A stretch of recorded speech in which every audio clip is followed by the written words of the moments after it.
Est-ce que vous vous êtes déjà réveillé au milieu de la nuit avec cette sensation que quelque chose bouge, pas autour de vous, mais à l'intérieur de quelqu'un qui fait partie de votre histoire? Comme si l'univers ajustait enfin un compte qui était resté ouvert trop longtemps. Si vous avez cliqué sur cette vidéo, c'est parce que quelque chose en vous reconnaît exactement de quoi je parle.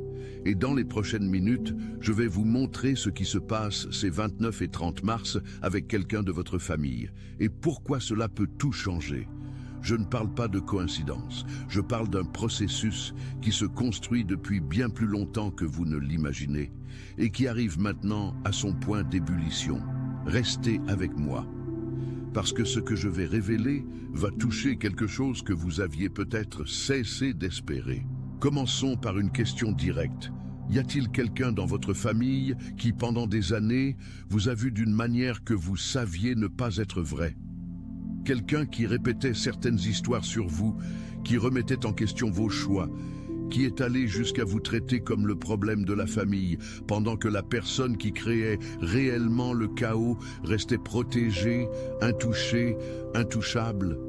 Si la réponse est oui, vous n'êtes pas seul. Et plus que cela, vous êtes exactement au bon endroit aujourd'hui. Parce que ce qui se passe maintenant, spécialement ces 29 et 30 mars, c'est un éveil silencieux. Une fissure dans un mur qui paraissait solide. Et cette fissure a un nom, la conscience. Il y a une personne, peut-être un frère, une sœur, un père, une mère, un oncle, un cousin, qui est assise au milieu de la nuit avec un poids sur la poitrine qu'elle n'arrive pas bien à identifier.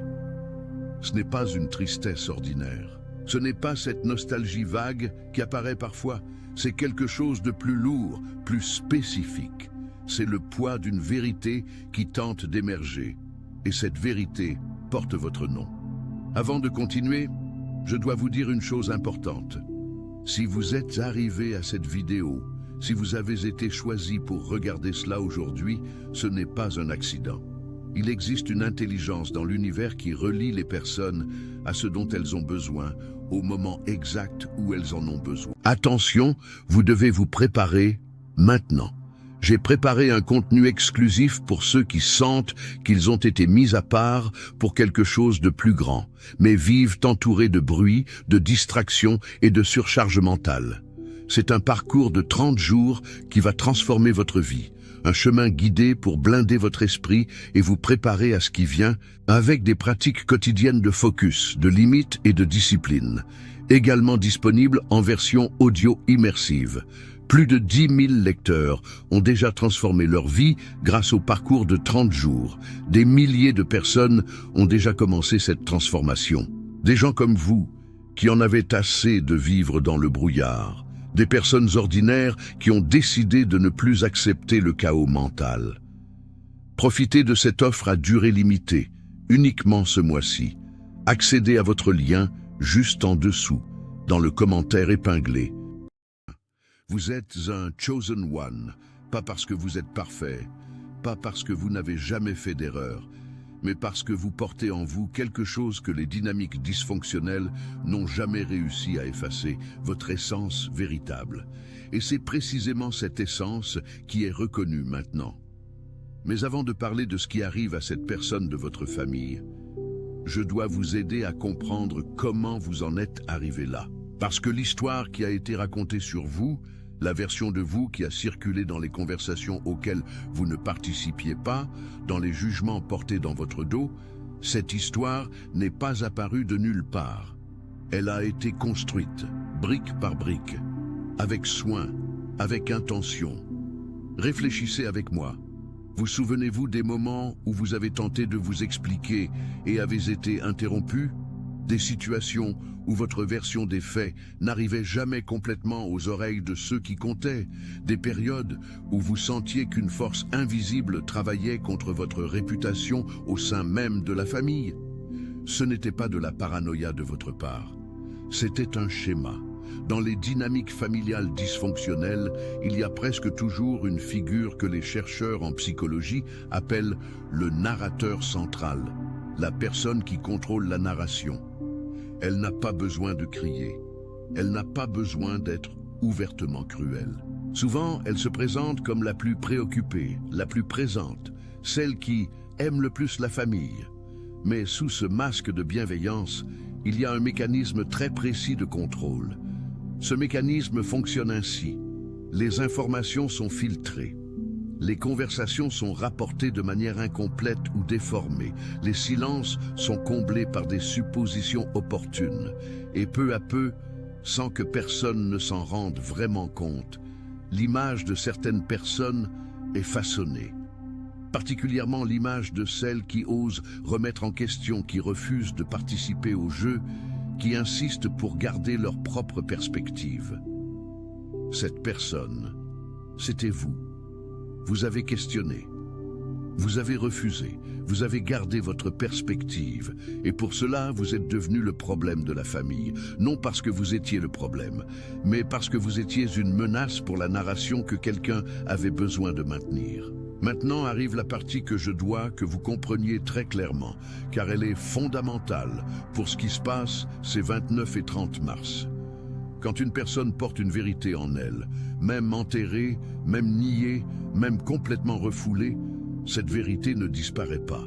Elle reste, elle grandit, elle exerce une pression. La conscience humaine a une capacité extraordinaire de résistance, mais elle a aussi une limite. Et quand cette limite est atteinte, ce qui se produit n'est pas une explosion, c'est une implosion silencieuse. C'est ce moment à 3 heures du matin où quelqu'un que vous connaissez est allongé à regarder le plafond et soudain un souvenir apparaît, puis un autre, puis encore un autre. Et ces souvenirs commencent à se connecter d'une manière qui ne s'était jamais produite auparavant. C'est comme si les fragments d'un puzzle, éparpillés pendant des années, commençaient soudain à s'assembler d'eux-mêmes. Et l'image qui émerge de ce puzzle n'est pas celle que cette personne s'attendait à voir. Ce membre de votre famille, celui qui a si longtemps répété les accusations, qui vous voyait comme le problème, qui s'est peut-être éloigné de vous à cause d'histoires qui n'étaient pas vraies, il traverse exactement cela en ce moment. Il revoit les fêtes de famille où vous n'étiez pas présent et se souvient de l'explication qui a été donnée. Seulement maintenant, avec le recul du temps et le poids de ce qu'il ressent, cette explication ne sonne plus comme la vérité. Elle sonne comme une histoire qui a été racontée avec beaucoup de convenance. Il se souvient des fois où vous avez tenté de vous expliquer, des mots que vous avez dits, de l'expression qui était sur votre visage, une expression qu'il a ignorée à l'époque parce qu'il vous regardait avec les yeux d'une autre personne, littéralement. Il vous regardait à travers les yeux de la narration qui avait été construite sur vous. Mais maintenant, ses yeux commencent à être vraiment les siens. Et ce qu'il voit est différent. Il perçoit le schéma. Que les conversations sur vous avaient toujours lieu quand vous n'étiez pas présent pour vous défendre. Que les commentaires qui semblaient de la préoccupation. Je m'inquiète pour la voie que prend Julien. Je pense que Sophie a besoin d'aide. Je ne sais pas ce qui est arrivé à Thomas. Suivait en réalité une logique très précise de disqualification. Il perçoit qui était l'architecte de la division, et cette perception est en train de tout réécrire. Je veux faire une pause ici une seconde pour vous poser une question, et je veux que vous y répondiez honnêtement en vous-même. Pendant toutes ces années d'incompréhension, d'éloignement, d'être vu d'une manière qui n'était pas vous, qu'avez-vous ressenti? De la colère, certainement, de la douleur, sans aucun doute. Mais au fond, dans l'endroit le plus calme de vous, qu'y avait-il? Pour beaucoup d'entre vous qui regardez cela maintenant, la réponse est l'amour. Vous aimiez encore ces personnes. Même quand elles répétaient les accusations, vous priez en silence pour qu'un jour, la vérité éclate. Même quand les portes se fermaient, vous gardiez dans votre cœur l'espoir qu'un jour, quelqu'un voie ce qui s'était réellement passé. Cette constance est rare. Cette capacité à maintenir l'amour là où d'autres ne garderaient que du ressentiment, ce n'est pas une faiblesse. C'est l'une des marques les plus claires de celui qui est un chosen one. Et savez-vous quelle est l'ironie cruelle de tout cela? Précisément cette lumière que vous portiez, cette clarté, cette conviction, ce refus de participer à la dynamique dysfonctionnelle était ce qui dérangeait le plus. Vous étiez un miroir. Et les miroirs sont impossibles à supporter pour ceux qui se cachent des choses à eux-mêmes. Quand quelqu'un est dans une illusion confortable, la dernière chose qu'il veut, c'est quelqu'un qui, par sa simple présence, rappelle qu'il existe une autre façon de vivre. Vous faisiez cela sans le vouloir, et c'est pour cela que vous deviez être diminué, expliqué, problématisé. Mais revenons à ce membre de votre famille qui est éveillé cette nuit. Ce processus qu'il traverse a un nom en psychologie, la dissonance cognitive intense. C'est quand deux réalités complètement opposées coexistent dans l'esprit de quelqu'un d'une manière telle qu'il n'est plus possible d'en ignorer une. D'un côté, il y a la narration qu'il a portée pendant des années, la version de vous qui a été construite et nourrie, les jugements qu'il a incorporés comme siens sans réaliser qu'ils étaient importés. De l'autre côté, il y a le souvenir réel, le souvenir de vos yeux, de vos paroles, de vos tentatives, de votre silence qu'il comprend maintenant différemment. Ces deux réalités ne peuvent plus coexister. L'une d'elles doit céder. Et ces 29 et 30 mars, la balance penche vers la vérité. Ce n'est pas facile pour lui. Au contraire, c'est probablement l'un des processus les plus douloureux qu'un être humain puisse traverser. Car il ne s'agit pas seulement de changer une opinion sur vous. Il s'agit de reconstruire sa propre identité. Quand cette personne percevra complètement ce qui s'est passé, elle devra se regarder dans le miroir et reconnaître « j'ai participé à cela ». Même sans le savoir, même en croyant faire la bonne chose, j'ai répété les accusations. Je me suis éloigné. J'ai choisi la narration commode plutôt que de chercher la vérité. C'est humiliant d'une manière qui touche l'âme en profondeur. Et ici intervient quelque chose que je dois que vous compreniez, car cela sera fondamental pour la manière dont vous allez vous positionner quand cet éveil se manifestera dans votre vie de façon plus concrète. La réaction initiale de nombreuses personnes, quand la conscience commence à émerger, n'est pas l'ouverture immédiate. Ce n'est pas l'appel pour s'excuser que vous imaginez. Parfois, c'est le contraire. Parfois, c'est une résistance encore plus grande. Une tentative d'étouffer ce qui émerge parce que la douleur de reconnaître est insupportable. Une irritabilité sans cause apparente. Un éloignement encore plus profond pendant une courte période. Cela ne signifie pas que l'éveil n'a pas lieu. Cela signifie qu'il a lieu avec toute sa force. Pensez à un iceberg qui a été gelé pendant des décennies. Quand l'environnement commence à se réchauffer, avant de fondre, il craque, il grince, il fait du bruit. Le processus de dégel n'est pas silencieux. Si vous percevez un comportement étrange, une froideur ou même un éloignement supplémentaire venant de cette personne dans les prochaines semaines, n'interprétez pas cela comme un signe que rien ne change. Interprétez-le comme le signe que quelque chose de grand est sur le point de se réorganiser. Maintenant, je dois vous parler de quelque chose qui va au-delà de la psychologie. Car cette vidéo n'est pas seulement à propos des dynamiques familiales. Elle parle de ce qui se passe quand le spirituel et l'humain se rencontrent. Il existe une loi universelle que de nombreuses traditions spirituelles, du bouddhisme au stoïcisme, de la sagesse chrétienne mystique aux enseignements soufis, reconnaissent de manière différente, mais avec la même essence. La vérité émerge toujours, pas au moment que l'on choisit, pas de la manière que l'on imagine, mais elle émerge. Les Français ont un dicton populaire qui capture cela très bien.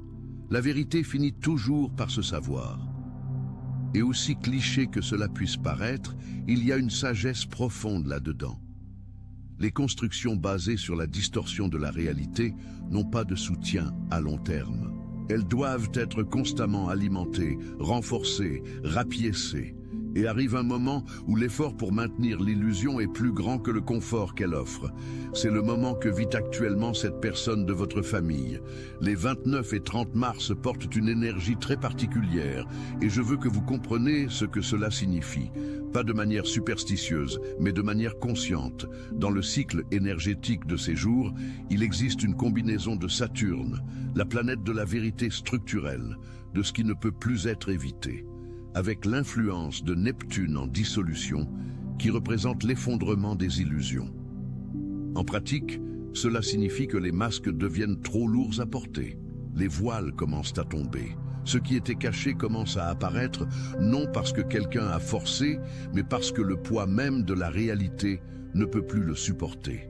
Pour vous, élus, ces jours représentent une porte, un moment où ce que vous avez semé avec votre silence digne, avec votre constance aimante, avec votre refus de trahir votre propre vérité même lorsque vous étiez incompris, commence à porter fruit.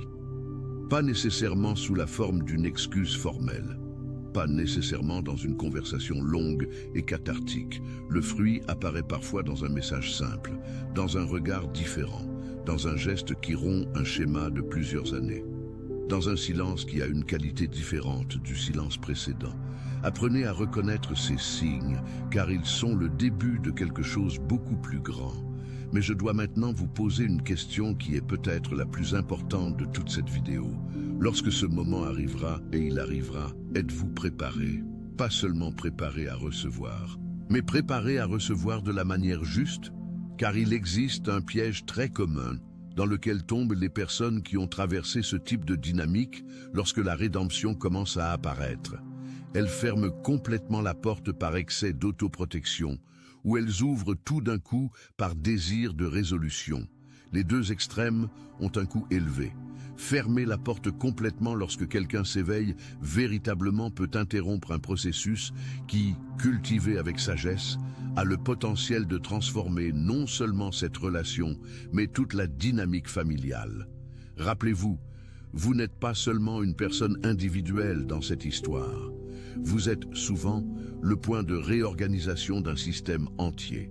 Ouvrir tout d'un coup, exposer toutes les rancœurs, détailler toutes les injustices, exiger toutes les reconnaissances en une seule fois, peut surcharger une personne encore, au milieu d'un processus fragile d'éveil, et la repousser dans le déni par autodéfense. La sagesse est au milieu, elle est dans la présence, elle est dans recevoir ce moment avec la même force tranquille que vous avez maintenue durant toutes ces années d'incompréhension.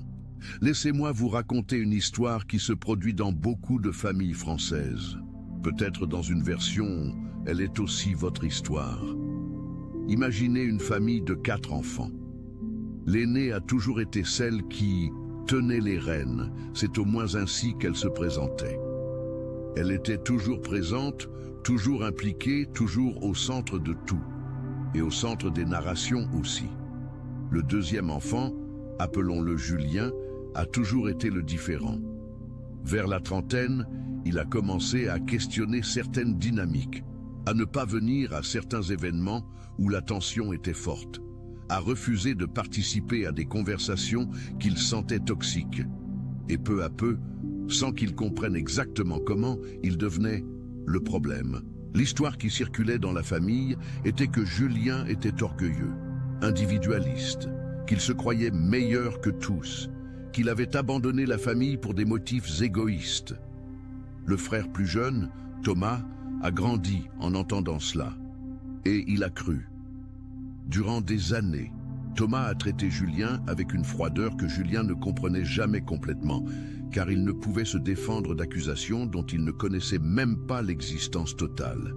Puis, un jour, Thomas traversait un moment difficile dans sa vie, un divorce compliqué. Dans ce processus, il a commencé une thérapie. Et dans la thérapie, il a commencé à reconnaître des schémas de communication, des schémas de contrôle, des schémas de narration. Et un jour, il regardait le plafond à 2 heures du matin et soudain, les pièces s'assemblèrent. Il se rappela une conversation qu'il avait eue avec sa sœur aînée concernant Julien. Il se rappela la manière dont les mots avaient été choisis. Il se rappela qu'il n'avait jamais entendu la version de Julien. Il se rappela un événement spécifique que la sœur avait décrit d'une manière, mais où il était présent, et la mémoire qu'il avait était différente. Et dans ce silence de la nuit, Thomas commença à pleurer sans savoir exactement pourquoi. Mais vous savez pourquoi, car la conscience avait enfin trouvé le chemin vers la surface. C'est cette histoire qui se répète maintenant, avec des variations dans votre famille. Les 29 et 30 mars, et maintenant vient la partie pratique, car cette vidéo n'est pas seulement pour que vous vous sentiez validé, même si vous méritez toute la validation du monde. Elle est pour vous aider à naviguer ce qui vient avec intelligence spirituelle et émotionnelle. Premièrement, ne forcez pas. L'éveil d'une autre personne ne peut être précipité. Toute tentative d'accélérer le processus, de présenter des preuves, de ramener les souvenirs abruptement, de demander la reconnaissance, va créer une résistance. Faites confiance au processus déjà en cours. Vous n'avez rien à faire pour que la vérité émerge. Elle émerge déjà. Deuxièmement, prenez soin de votre propre énergie. Ces périodes de transition sont intenses énergétiquement. Vous pouvez sentir une agitation, une anticipation, un mélange d'espoir et de peur difficile à nommer. Réservez du temps pour le silence, pour la prière, si c'est votre chemin, pour la méditation, pour être dans la nature, pour toute pratique qui vous reconnecte à votre centre. Troisièmement, travaillez votre pardon en interne avant toute conversation. Cela ne signifie pas faire comme si la douleur n'existait pas. Cela ne signifie pas minimiser ce que vous avez traversé. Cela signifie que vous traitez ce qui doit être traité en vous, afin que lorsque le moment de la reconnexion arrive, vous êtes entier, pas vide, pas épuisé, pas plein de blessures ouvertes, attendant un pansement. Le pardon n'est pas un cadeau que vous donnez à celui qui vous a blessé. Il est un cadeau que vous vous donnez. Il est votre liberté. Attention, vous devez vous préparer maintenant. J'ai préparé un contenu exclusif pour ceux qui sentent qu'ils ont été mis à part pour quelque chose de plus grand, mais vivent entourés de bruit, de distractions et de surcharge mentale. C'est un parcours de 30 jours qui va transformer votre vie, un chemin guidé pour blinder votre esprit et vous préparer à ce qui vient, avec des pratiques quotidiennes de focus, de limites et de discipline, également disponibles en version audio immersive. Plus de 10 000 lecteurs ont déjà transformé leur vie grâce au parcours de 30 jours. Des milliers de personnes ont déjà commencé cette transformation. Des gens comme vous, qui en avaient assez de vivre dans le brouillard. Des personnes ordinaires qui ont décidé de ne plus accepter le chaos mental. Profitez de cette offre à durée limitée, uniquement ce mois-ci. Accédez à votre lien juste en dessous, dans le commentaire épinglé.